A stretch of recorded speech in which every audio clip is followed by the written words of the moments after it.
ini acara dalam rangka 36 tahun yang lalu. Alhamdulillah.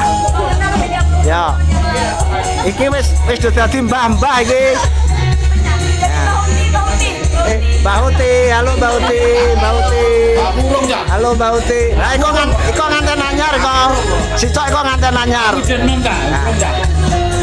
Ha iki si tuwek Marsono iki oke. Siang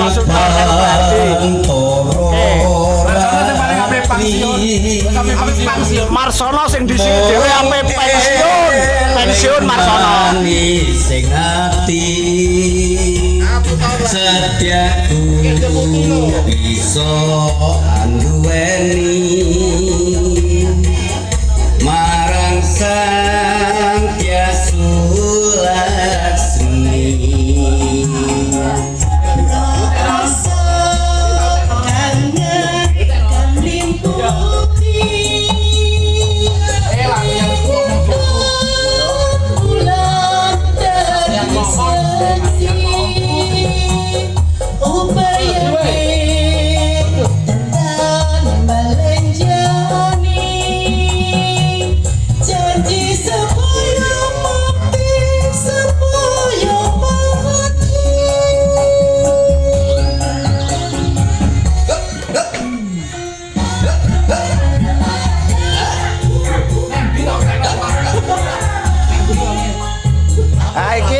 Nandar iki jendelik.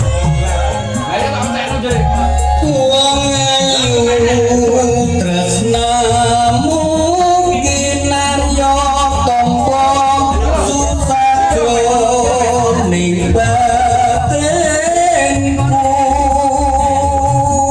Wong bagus antep nang rasa atimu tresnaku.